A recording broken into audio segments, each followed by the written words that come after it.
Channel. तर सोलापूरवरून आलो इकडे, लग्न पण केलं, पण व्हिडिओ शूट काय मला करता आलं नाही. तेवढंच रेल्वे आणि रेल्वे स्टेशनवरचं शूट करता आलं. आता रेल्वे एकदम लेट झाली आणि तिथं पोहोचायला पण आम्हाला उशीर झाला आणि हळदी आणि मग सकाळी उठून लग्न, मग खूप धावपळ झाली. लहान मूल पण आहे आणि तिथं मामांच्या घरी पण लहान मुलं भरपूर होती, त्याच्यामुळे व्हिडिओ शूट काय मला करता आला नाही. म्हटलं आता माहेरी आले तर तुम्हाला दाखवावं.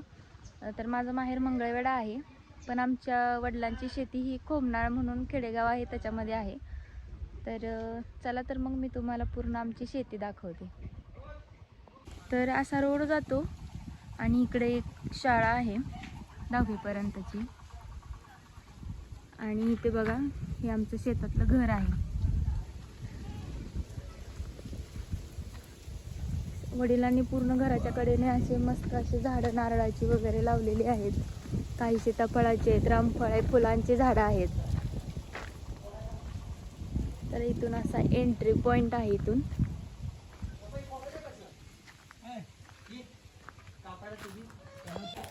तर हे पहिलंच झाड रामफळाचं आहे बघा. ह्याला एकदम पानाच्या ह्याच्यासोबतच रामफळ लागलेले आहेत. आमच्या इथे खेडेगावात असं म्हणतात की पानागणीस फळ लागलेलं आहे ह्याला. बघा किती सुंदर दिसतंय हे. डाव्या साईडला असे नारळाचे झाड आहेत, बुटक्या नारळांचे झाड म्हणतात त्याला. याला लवकर फळ येतात, त्यालाच पण असे नारळ लागलेले आहेत. हे मध्ये आपल्याला नारळ पाठवून दिले होते पुण्याला.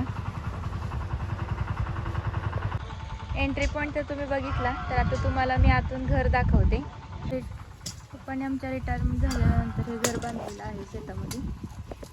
हे बघा, माझी मम्मी आणि पप्पा इथे उभे आहेत.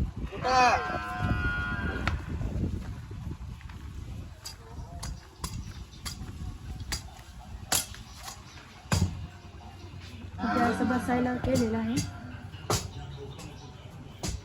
या साईडला पण बसायचं केलेलं आहे. असं जाळीचं कंपाऊंड पूर्ण मारलं.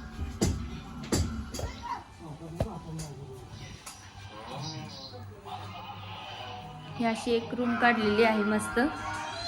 टॉयलेट बाथरूम आतच केलेलं आहे.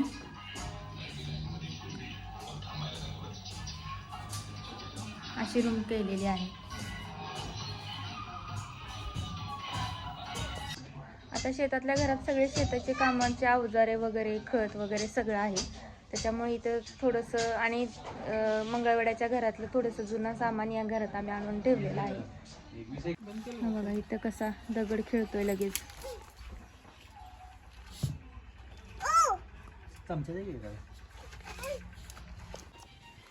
तर हे बघा, ह्याने लगेच शेतातला तो नारळ काढला आल्यानंतर आणि त्याचं आता आम्ही पाणी पिणार आहे.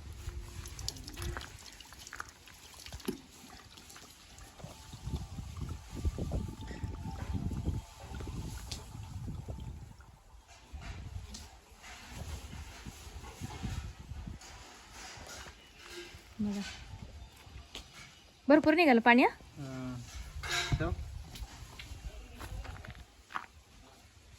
बघा बघा, गोड आहे का?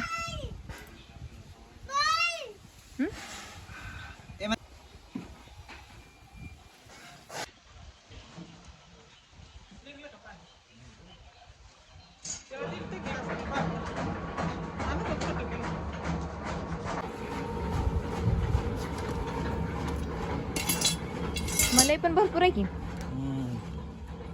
मला या मलाई खायला. तर आता आम्ही जेवण करून घेतो. बघा, हे याला गणेश फूल म्हणतात. ह्याला एक असं सोंड आल्यासारखं फूल येतं, त्याच्यामुळे ह्याला गणेश फूल म्हणतात. हे बघा, दिसतंय ना एकदम गणपतीसारखं. खूप छान फुल येतं. एकच दिवसाचं फुल राहतं हे टिकून आणि तोडल्यानंतर लगेच सुकून पण जातं.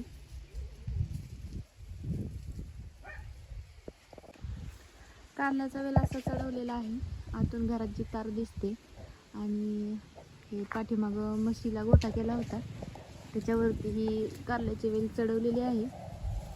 मध्ये कारल्यांना भरपूर कारली आली होती, मला पण पाठवून दिली होती, तुम्ही व्हिडिओमध्ये बघितलं असेल. हे बघा अजून बहर ह्याचं चालू आहे. इथे एक छोटंसं कारला आलंय त्याला. इथे एक कारला आहे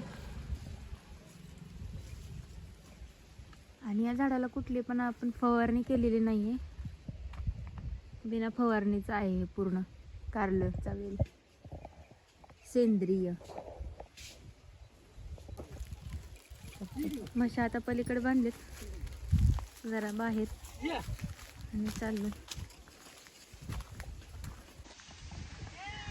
पप्पांनी पूर्ण रिटायर झाल्यानंतर शेती सुरुवात केली. आधी आम्ही जास्त गावाकडे येत नव्हतो, मंगळवाड्यामध्येच राहायचो. पण आता रिटायर झाल्यानंतर शेती सुरू केली. मग आंब्याचे किंवा डाळिंबाचे बाग केले त्यांनी. मग शेतामध्ये जाणं येणं आमचं होत असल्यामुळे हे घर बांधलं पाठीमागचं तेवढंसं छोटंसं. आणि चला तर आता तुम्हाला बाग दाखवते. तर असे पप्पांनी वेगवेगळ्या प्रकारचे पहिल्यांदा फळांचे रोपं आणून लावले होते. मोठे तैवान पेरूंचे असे 10 रोपं आहेत. नंतर चिक्कूचे असे 5-6 रोपं, सीताफळ, अंजीर,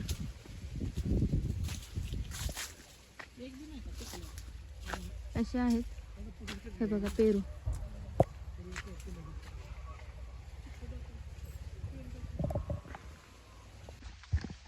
आता पेरूचे वगैरे जे काही फळं आहेत किंवा चिक्कूचं, तर आपण हे काही विकत नाही, हे आपण आपल्या घरीच ठेवलेले आहेत. बाकी आंबा आणि डाळिंब आपण मार्केटला देतो. आणि हे ताजा आपल्याला घरी खायला पण घरचे फळं पण मिळतात. नारळ म्हणा, चिक्कू म्हणा, पेरू म्हणा, हे आम्ही कुठून बाहेरून विकत आणत नाही दरवर्षी. ह्या दरवर्षी आम्ही शेतातूनच आपल्या घेतो. आणि शेतातून कसं आपल्या ह्याच्यातून बिना फवारणीचं जे काही फळं खातो ना, त्याची चव एकदमच वेगळीच असते. एक सीताफळ मला खूप मोठं दिसलेलं आहे. आता मी तुम्हाला ते सीताफळ दाखवते.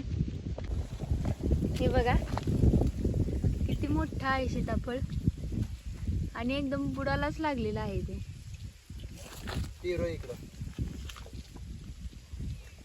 पण अजून त्याला डोळे आले नाहीत, अजून वेळ लागेलेला पिकायला. हे बघा पेरूला पण किती छान बहर आलेला आहे. हा जो लाल आतून पेरू असतो ना, तो लाल पेरू आहे हा.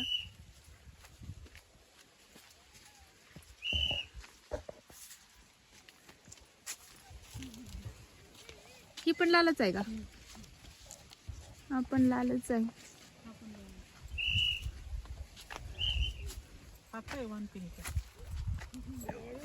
हा बघा हा तैवान आहे. हा एकदम असा मोठा एवढा असा पेरू होतो असा हा. आता मी तुम्हाला चिक्कूची झाडं दाखवते. बघा भरपूर आलीत की चिक्कू. गुलाबाची काही रोपं पण लागलेली आहेत बघा मम्मीनं. ड्रॅगन फ्रूट नाही ती काटी कोरंटीला हे ड्रॅगन फ्रूट म्हणत होते. हे बघा अजून छोटे छोटे आहेत, पण काही मोठे पण आहेत. हे बघा हे काजूचं आहे रोप. आले होते का ह्याला काजू? मोहर लागला. हे बघा ह्यांना मोहर लागलाय काजू मम्मी म्हणते. बघा छोट्या झाडाला पण आंब्याला मोहर लागला. ही कुठला आंबा आहे? केशर आंबा. हा त्याला मोहर लागलाय, दाखवतो मोहर. काजूचा हे फणसाचा मोहर यायला लागला. आणि मी तुम्हाला जसं मागच्या व्हिडिओमध्ये म्हटलं होतं की मला वेगवेगळ्या बिया अशा लावायला आवडतात, तसं मी हे फणस खाल्लं होतं आणि हे फणसाचं रोप तयार करून मम्मीला दिले होते. 2 रोपं दिली होती तशी. तर बघा किती मोठं आलेलं आहे आता. हे छान वाटतं ना. मला ना असा खूप छान आनंद होतो. तसे मी मम्मीला शेतामध्ये लावायला सासूबाईंना शेतामध्ये लावायला असे खूप सारे नारळाचे आणि वेगवेगळे फणस असं रोपं दिले कडीपत्त्याचे. तर मी जे स्वतः माझ्या पुण्याच्या गॅलरीमध्ये जी रोपं कुंडीमध्ये तयार करते ती मी इथं शेतामध्ये लावायला देते. त्यातलंच हे 2 रोपं आहेत. खूप छान वाटतं मला प्रत्येक वेळेस बघायला. हे किती मोठं झालं आहे हे झाड. आता काही दिवसांनी ह्याला फणस पण लागतील आणि ते गोड रसाळ फणस मी स्वतः खाईन. मी एक विकत घेऊन ते फणस खाल्लं होतं, पण आता काही दिवसांनी त्याला फणस येतील आणि ती खायला एक वेगळीच मजा असेल. किती दाट सावली पडली इथे पण. पुढे जाऊया. इथे आवळ्याचं आहे रोप. अजून लहान आहे, याला आवळे अजून आले नाहीत, पण पुढच्या वर्षी याला आवळे येतील. आता इथे केळीची पण थोडी रोपं लावली होती बघा. इथे केळीचं फुल पडलंय.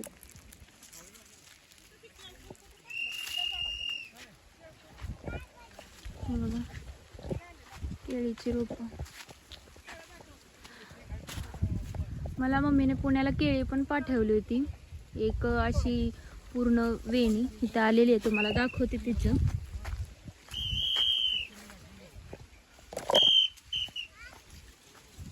हे बघा, ही आपली देशी केळी आहेत ना, त्याच्यामुळे ह्याची साईज अशी छोटीशीच असते आणि ही सुद्धा बिना फवारणीची आहेत अशी. तर मम्मीने मला एकदा हे पूर्ण असं पाठवलेलं. एका ह्याला फणी म्हणतात, एका ह्याला जवळजवळ 20-22 केळी येतात. तर हे पूर्ण असं मम्मीने मला पुण्याला पाठवलेलं. त्या साईडला पण एक आहे बघा. हे बघा. आता या केळांना इथून असे कट केले आणि घरी नेऊन एका पोत्यामध्ये किंवा एका मखमली कपड्यामध्ये गुंडाळून ठेवलं का हे 2 ते 3 दिवसात बिना कोणत्याही औषधाचे पिकतात आणि खायला एकदम गोड लागतात. असे बाहेरून जे आपले हनुमान केळ वगैरे येतात फवारणीचे, त्यांना इतरेल ह्या नावाचं औषध घालून पिकवलेलं असतं. तशा प्रकारे हे नाहीत आपण घरी पिकवत.